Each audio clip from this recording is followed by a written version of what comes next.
that's the counter punch.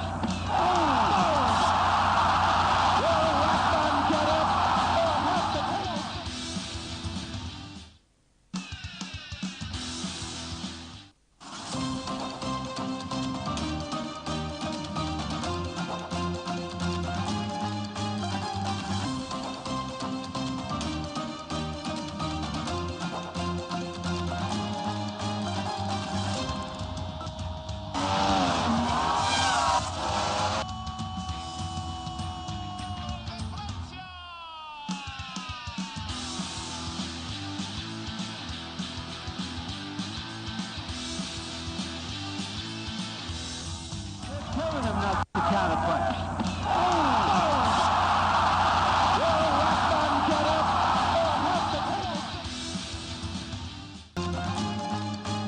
And welcome to Sports Talk here on Atlantic Television Network. It's a beautiful day. I'll have a lot to offer here, and of course, I will start with what we have for you on the menu today. As coaches set target for talent discovery.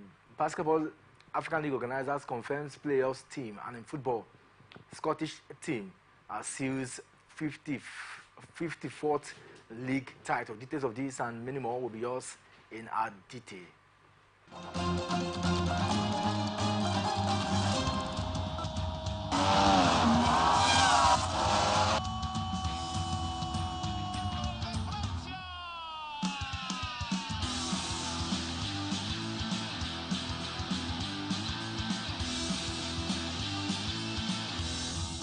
Telling him not to counter punch.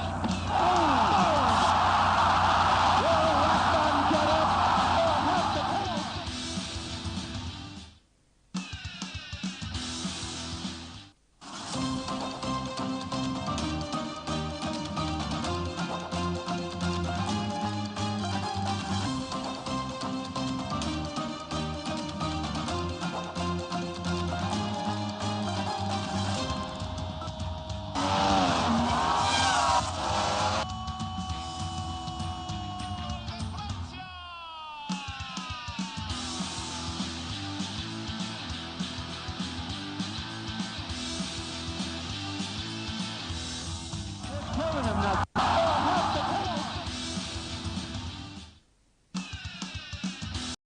From the line across the ocean to the land beyond the mountains, through the Sahara, we bring all the sport news, live analysis, expert discussions on trending stories in politics, business, socio-economy, sports, and documentaries.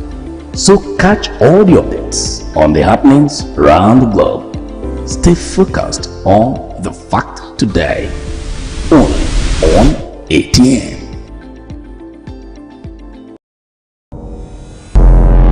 Every day our life I have fought a very firmly. natural occurrence, war.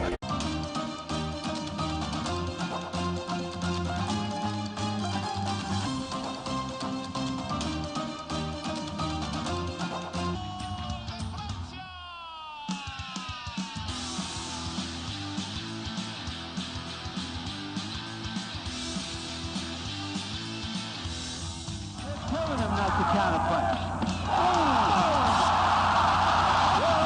All right, welcome back from that break. If you're just joining us, this is Sports Talk here on Atlantic Television Network. Airport Temple is my name, and I have Emmanuel Michael joins us as usual this morning. Welcome to the show, bro. Yeah, good morning, Temple, and good morning to sports fans out there. All right, quickly, let's start with Handball League. And Rivers Queens yesterday had a comeback that excited Benin fans on day 3. Made it back-to-back from a first-half deficit to defeat the experienced Imo Grasshoppers, in the Handball Premier League that is ongoing in Benin City, Edo State. The Port Harcourt Handball Club, who got promoted to the top-tier league after winning the National Division 1, defeated Imo Grasshoppers 33-29, which is their first victory at the Handball Premier League. In other results of the women's category, Defender Babes edged out Plateau Peacock with 28-20 win, while defending champion Safety Babes continued in their winning streak as they defeated the Seasiders Babes of Lagos 33-23. Rima Queens didn't give Coas Babes a breathing space as they defeated the Nigerian Army team 34-21, while Bende Dynamos left it late to defeat rivals Delta Queens 23-22. In the men category, the woes of Kano Pillars continued as they lost to defending champions Niger United 21-18, while Rima Strikers found it tough but somehow got a 33-32 win over They retained the title that they won last season. Then the title that they won last season, and that takes us now to some tennis news now. So, table tennis, where national tennis coach Segun Teriola has set the target of discovering more players as a way of giving back to the country. Teriola look over from former national coach Nasiru Sule and has been in charge of the country's team, beginning with this year's ITTF World Team Tennis Championship in Busan, South Korea, and currently at the ITTF African Cup in Kigali, Rwanda. While few players like Toriola himself and the new African Cup champion Kodarona have enjoyed relative success, many other players are yet to come close to them, with the 7-time Olympian now looking to explore ways to develop more champions for Nigeria. This is one issue we've talked about for a very long time. I mean, yes, like they said, what Quadri has achieved and Toriola cannot be overstressed, and the need to create young talent that will take over from them becomes quintessential at this point. Definitely. I mean, for me, for Toriola, that is a statement of intent from him out there. And this is what we've been craving for, to find a possible replacement for the likes of Haruna Quadri, the likes of Fatima Bello, Funke Oshinaike.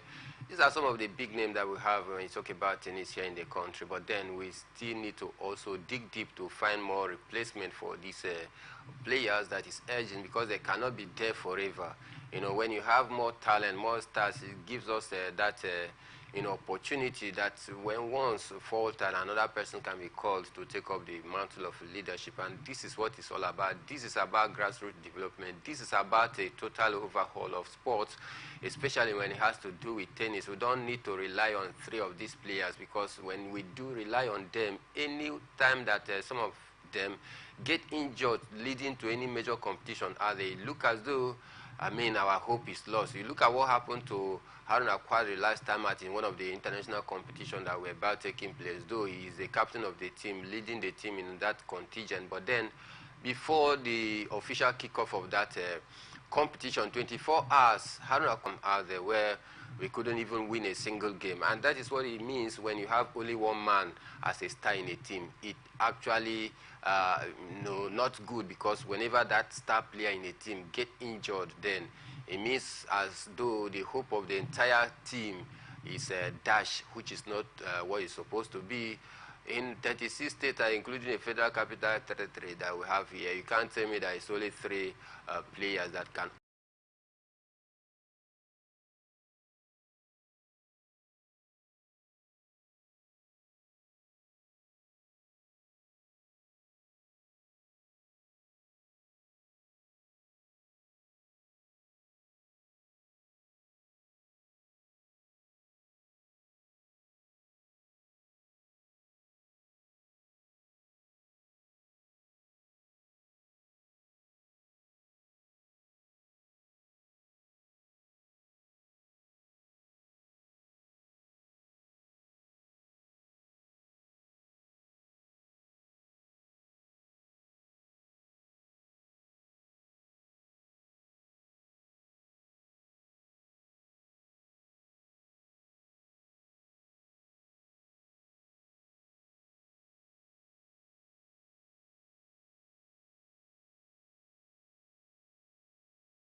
the need for talent discovery is very, very important, especially here in Nigeria, as we have names.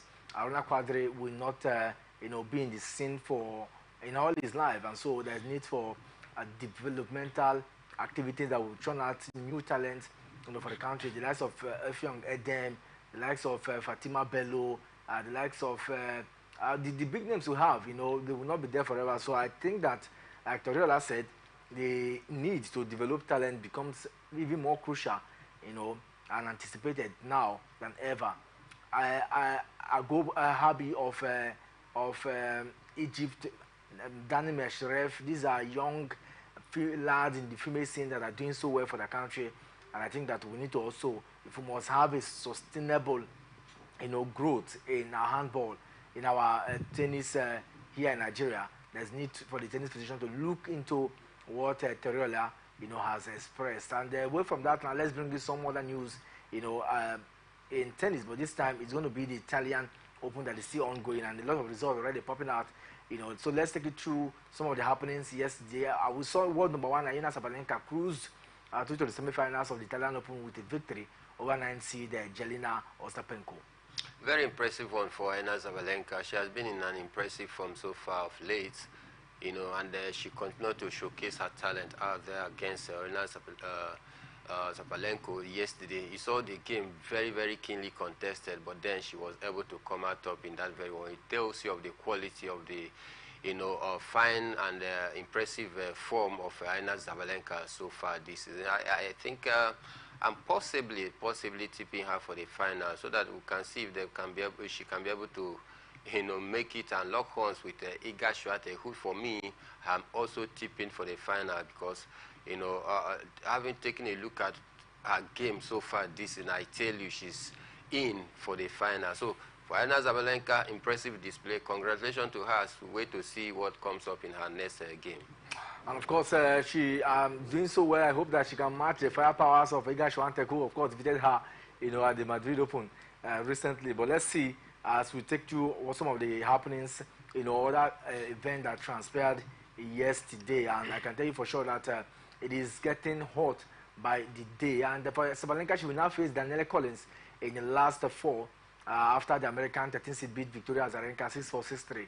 And she could then face world number one Iga Swiatek in the final if she gets that particular one. But it's been difficult. I think it's the place for some time. In recent times, just once Sabalenka won against Iga Swiatek. Whenever they play in the final, you always want to think that the world number one Iga Swiatek will have it better than Aryna Sabalenka.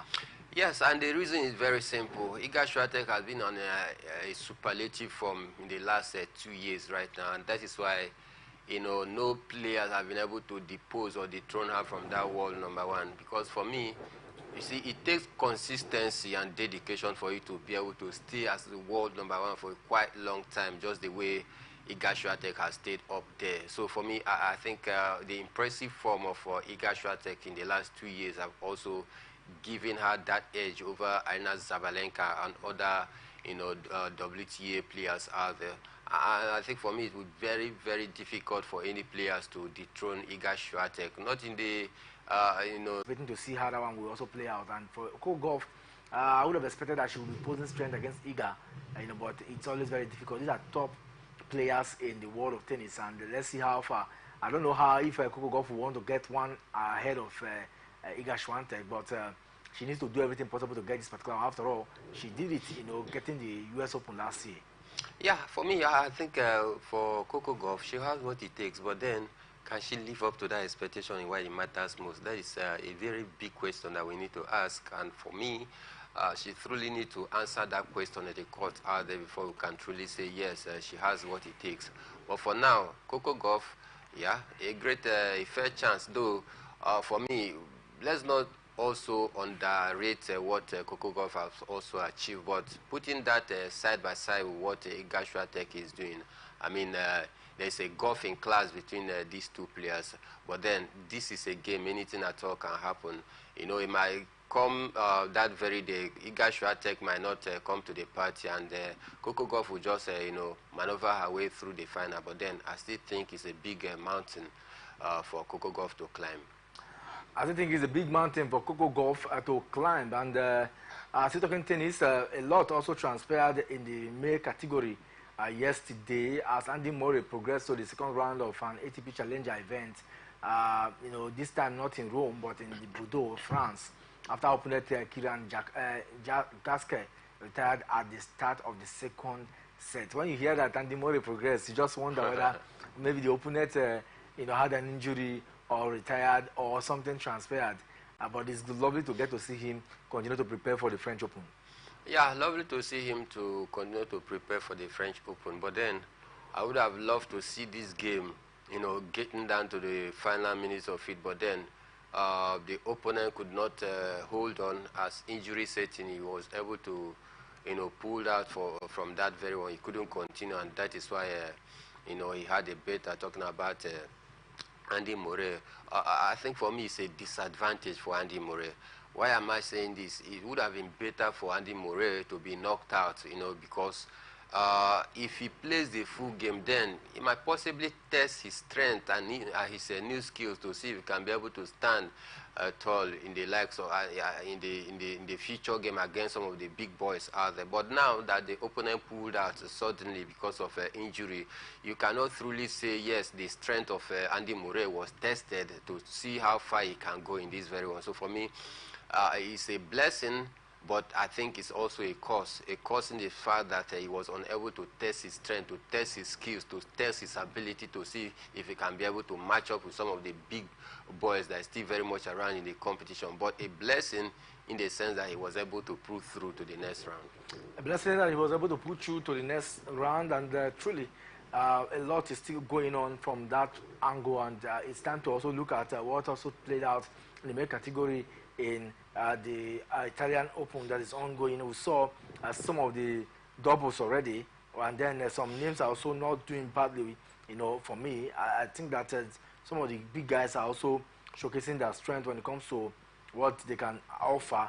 Taylor Fries and Alexander Zverev had a very good fight yesterday, and Alexander Zverev went through 6-4, 6-3 in that particular one. We also saw Alejandro Tabilo, the man that also had Novak Djokovic, also doing so well. Zhang, I think he defeated him 6-3, 6-4. It ended in that one. Not also forgetting that we also saw Alexander Bublik and Ben Shelton played against Francis Crundelo and Thomas Echeverri, the two Argentine, and it was in favor of Ben Shelton and Bublik. So these are some of the games that we can bring to you. Morocco, Rivers Supers of Nigeria, AS Douanes of Senegal, Petro de Luanda of Angola, US Monastir of Tunisia, Al Ahly of Libya, and Cape Town Tigers of South Africa. The competition will come up at the BK Arena in Kigali, Rwanda, starting on May 24th, and that is from next week. From next week, we should be thinking of talking about the big one in Kigali. And I see some of those names there. Yeah, good. Not take nothing for granted. But Rivers Supers, do they have any chance of doing something great this season? Sure. Looking at their impressive ride in the Sahara Conference, is very evident that they have what it takes to also square up against the likes of Petro de Luanda, the likes of Al Ahly, US Monastir, and the rest of the teams out there. These are some of the best teams in the continent of Africa. But then taking a look at the group to which Rivers Hoopers were able to come out of in the Sahara Conference, you want to say yes, they truly have what it takes. Playing 6 games, winning 4 out of those 6, I think it was an impressive one. Topping that group, and it came out of that group very, very, impressive manner. I think for me, they have what it takes, to also go far to, see if they can be able to nick this one on the board. Then again, you take a look at the quality signing they've made so far this season, which have also aided them to, surpass their previous, outing. I mean, this is the only first team in the in Africa here, in Nigeria here, that have gone to the Basketball African League and win more than 2 games in a row, which is what Rivers Hoopers did, winning 4 out of 6. Very impressive. Signing a couple of good players out, the likes of Kelvin Amayo, Will Perry, Divine AK. These are some of the, big names, that they've also drafted into the squad, and it has given them that squad depth for me. So I think Rivers Hoopers, the Kingsmen as they are popularly called, they have what it takes to stand against the likes of some of the big teams here in the continent of Africa. Well, the continent of Africa, and of course, it's time now to move to the NBA, where a lot has transpired in the last 24 hours, and we can tell you that Celtic are through to the finals of the Eastern Conference after they had a 4-1 win against Bulls on aggregate. Yesterday, they were able to get, the Alliance of this morning, they were able to get past them 113-93. I love the way they win their games. They don't win you with 2-point, 3-point, 5-point margin, except in rare circumstances. And they win you with at least 10-point margin, and that tells how good they have been. We also saw another game from between Oklahoma City Thunder and Dallas Mavericks. Dallas Mavericks ended 5th in the Western Conference, before in the regular season, and Oklahoma City Thunders came first. But as stands now, after 4 games, after 5 games, it is now 3-2 in favor of the Dallas Mavericks because they won a very cagey fight this morning, 104-92. So these are some of the happenings. So let's take it through to first of all what Boston Celtics did against the Cleveland Cavaliers, the end of the road for the Cleveland. Yeah, it was expected after that 3-1 lead. Going to this next game, I expected, Boston Celtics to do the needful, and of course they did. Take a look at their season so far. I want to say yes, truly deserving because they were the first team to qualify from the regular season down to the playoff. I think they've been very, very impressive so far this season. So for me it wasn't a surprise. I had also tipped them to get this one done and dusted even before yesterday because they were 3-1 up.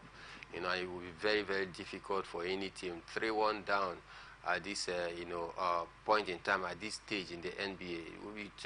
It can take maybe more like a magic for it to be able to overturn 3-1 deficit, which was what their opponent was up against a very strong star-studded Boston Celtics side yesterday. But then it was to the glory of Boston Celtics. Let's see if they can continue in this impressive form, because if they do, I tell you, I will definitely dethrone Denver Nuggets, who is the defending champion of this one. And of course, Thunders against Mavericks, this also leaves more to be said, but to get to see maybe the game 6 will decide it more. But if it comes 3-3, then game 7 certainly will have to break the tie. But it's getting interesting there in what is happening between Thunder and Oklahoma and the Dallas Mavericks. So tomorrow, we're going to see some more games. Timberwolves will take on Nuggets. Minnesota Timberwolves versus the Denver Nuggets, and we're going to see Pacers against the New York Knicks. So everything is set for what is to come tomorrow. But even tomorrow is difficult to really say because they're still paired 2-2 draw, except for Denver, who is leading 3-2 now.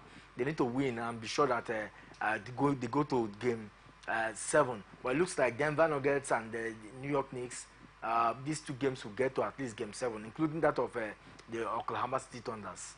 Even Denver Nuggets are not through yet, despite the fact that they are leading 3-2. It's still a very cagey encounter to which they still need to do a lot to also get put through in that very one. But you take a look at the impressive display of Nikola Jokic and Jamal Murray for Denver Nuggets in their last game. You want to say yes, they have the quality, they have what it takes to pull through in this very one. But then I still think it's a very, very cagey encounter. But for the rest of the team, they are set up two apiece, which makes it even more difficult game heading into the next game. But I'm just thinking that if they continue to go up against each other this way, neck to neck, we might possibly see maybe game 7 that will serve as a tiebreaker for some of these teams. If the Nuggets wins tomorrow, that will be the end of it all. Yeah. But that implies that it will be 4-2, and there's no way Timberwolves can come back to the particular one. So the only way to get to game 7 now is for Timberwolves to win, and then for New York Knicks, if New York Knicks get to win tomorrow too, it is done and dusted. So the likes of Pacers, Timberwolves, they have to do extra. They have to do everything possible to get a win to drag the game to game 7 if we must see that to the end. But it's getting interesting what is really happening, and that tells you how the finals of each of the companies, the end of 2026. At 28 years old, the British-born Thai driver has been with the team since 2022 and previously had a contract that expired at the end of next season. Williams have not confirmed the length of the new deal, but says it is a multi-year contract extension that takes Albon into Formula One's new regulation period will start in 2026. For Williams, they finished 7th last season in new team principal James Volis. And this season they are 9th in the standing after the first 6 races, following a tricky winter in which Volis had been trying to modernize the way the team works. It's a good one for Alex Albon, young lad at 28, and he may not be like the likes of Lewis Hamilton, but he's one man who has been very consistent since he started his pro driving feat with the Williams in 2022.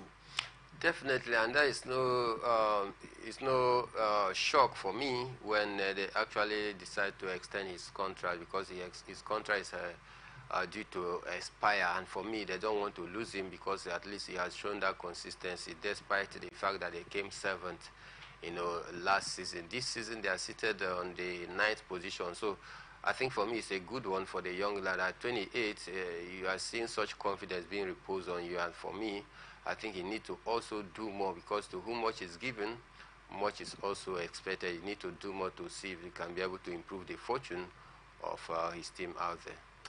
With that, now we're going to a quick break. When we come back, we head straight to football matters, starting with the Nigerian Women League, and let's take you to what is happening from that quarter. Not just forgetting that Rivers United, continues to fall at the tail end of their campaign, and of course, yesterday, club football in Europe. All this will be our focus when we come back from this short time out.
Killing him, not the counter punch.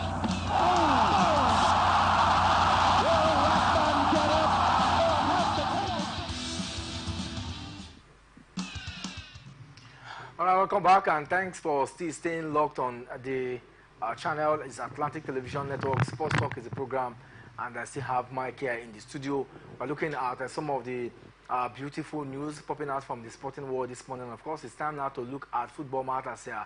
We'll talk about a lot of other sports in the first half of the show, and of course, we'll look at first off what transpired in the women's scene, where Remo Stars lady head coach Wemi Mo Matthew and Nasarawa Amazons safe and Shukurat Bakari has been awarded the coach and player for the month of April. For Wememo, guided the Sky Blue Stars ladies in maintaining their top flight status in their debut season in the Nigerian Women Football League, while Bakari pulled up amazing string of save for the Lafia Land ladies as they top the Group A, standing to seal a place in the prestigious Nigerian Women Football League Super 6 playoffs.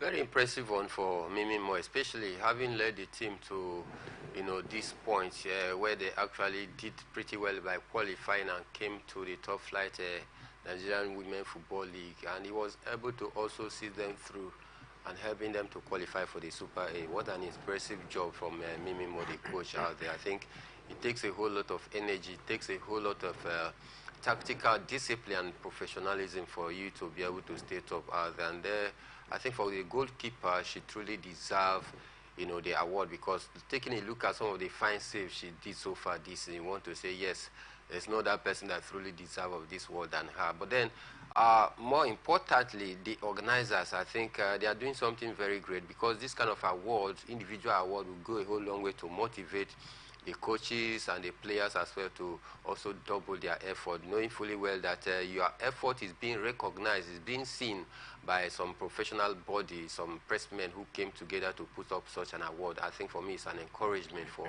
the coaches and the players. Encouragement for the coaches and the players, and now to the Nigerian National League. In the Super 8 opener, Maiduguri-based side El Kanami Warriors will tangle with Nasarawa United in a potentially explosive Nigerian National League Super 8 starter in Day 1. The fixture was revealed in an open Super 8 draw conducted at the NNL Secretariat, in Abuja yesterday. The draw conducted in the presence of all 8 teams, also pitched Sporting Supreme of Abuja against Sokoto United. Incidentally, both teams played in the same conference C and D during the just concluded regular season. Beyond the limits of Ikene will challenge for honours in their first outing against Conference A group leaders Madiba of Lagos, while Group B leaders Ikorodu City will square off with another Lagos side, Inter Lagos Football Club. All matches will take place at the Cathedral, and that game will be played in Enugu State from 7th to 14th of next month. The first game will go from Saturday 8th of June. So now we now know how teams will play. We have 3 Lagos teams in the NNL, and one of course will have to lose out against each other.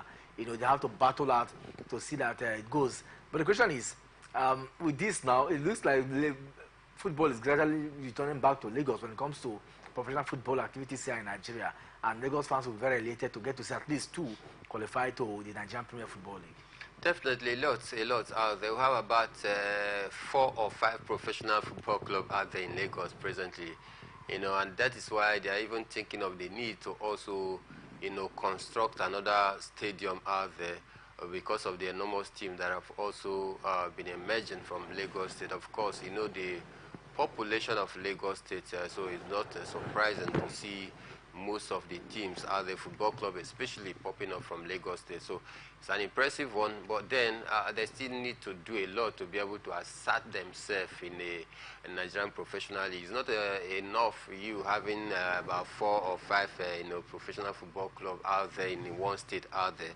and without making a positive impact, the likes of Sporting Lagos, Ikorodu United, to mention but a few. These are some of the teams found in Lagos, but how far have they gone in terms of the NNL, in terms of the NPFL? These are the questions.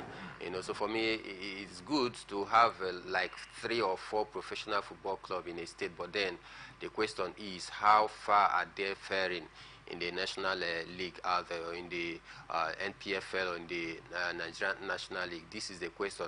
And sometimes you discover that some states, when they have about 2 or even 3 professional football clubs, and when such club is not doing well, they call for emergence. They just merge together and put their effort together and see if they can be able to push for a common front or a common purpose, which for me is a good one. But then having 3 or 4 different football club teams out there in Lagos is a good one, because I think Lagos is a hub of business, a hub of activity. So I think it's a nice one. But then they should go beyond forming some of these professional clubs to go by challenging for the National League, go and challenge for Nigerian Premier Football League. Then that is where I think I will begin to take them serious.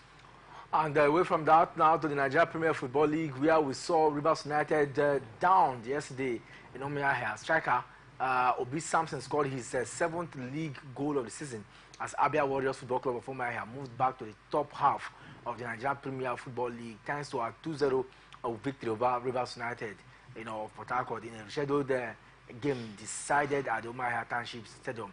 This is not a good one at all. Our coach Betel Oji had unleashed the trio of Samson Obi, Sunday Mego, and Pascal Nwabueze in attack. Before the game yesterday, we saw the side were motivated with the return of some of the injured players. And clearly, it looks like Rivers United have lost all their away games, and it's not a good time for Rivers United. These are games that at least get a point. From a total of 15 points, they got just 1 point, and lost 14. This is certainly not the way to go. A team that does come out from the continent should be displaying fine, at the local scene. Sure. I think for me, I'm very, very disappointed as a Rivers United follower.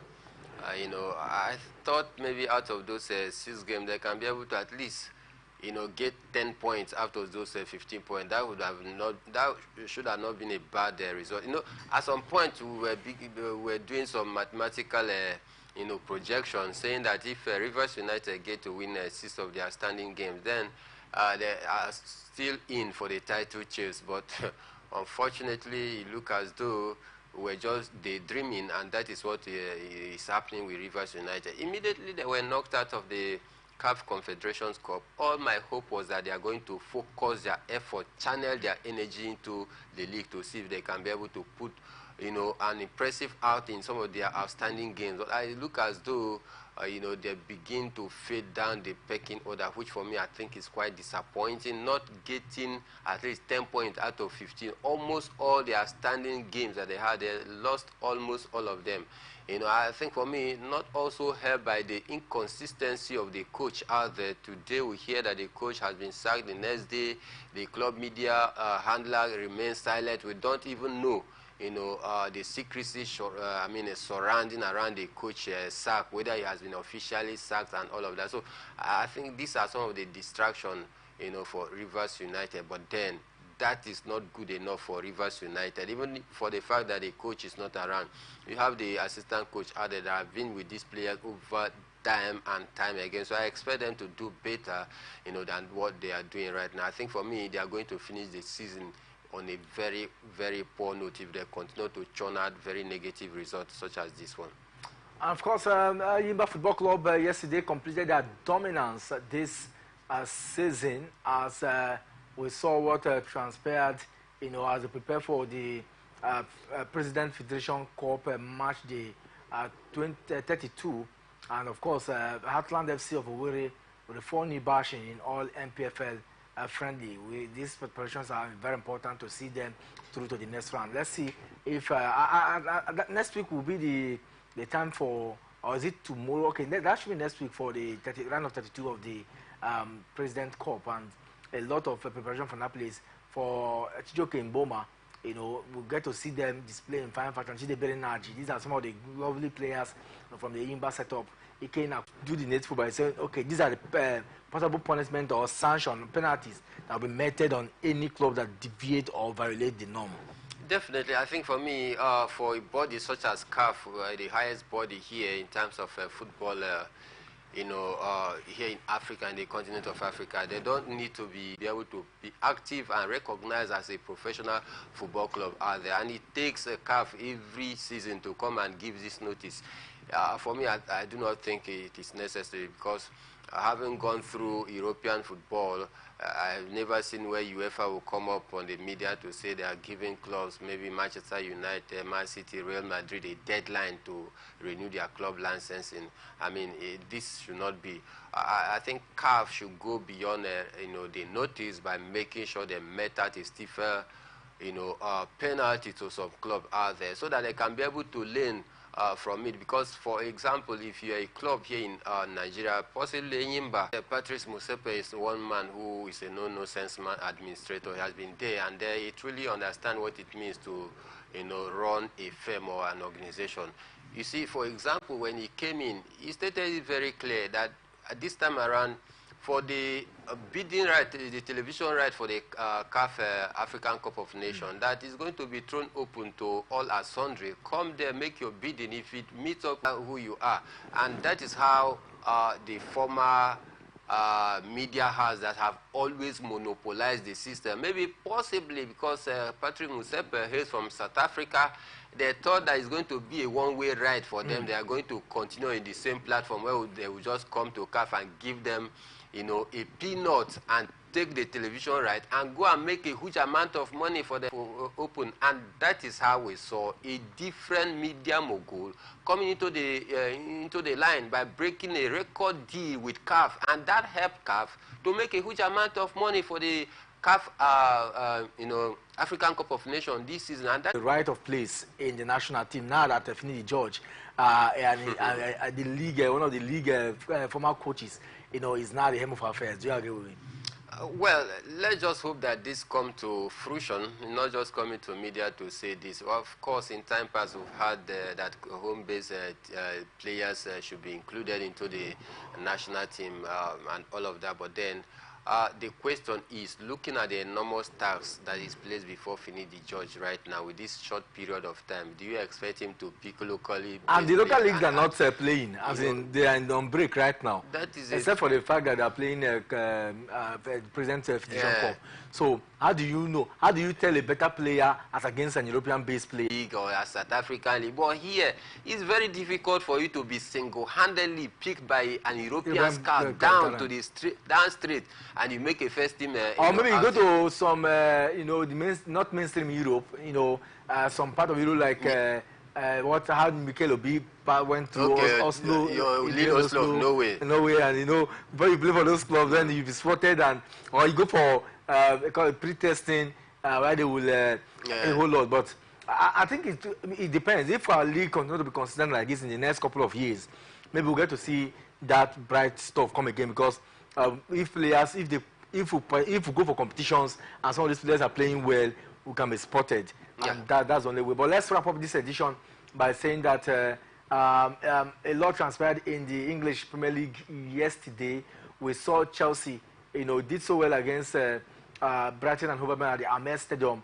I would have expected more from that encounter, but the Chelsea side looks even more very formidable. I mean, I looked at the Chelsea team yesterday, and I think that some sort of flair is gradually coming back to the setup. Maybe Pochettino is doing something good with the side. Definitely, I think Chelsea, for the last, since they lost to Arsenal, they have not lost any game till now. So, and you take a look at their play.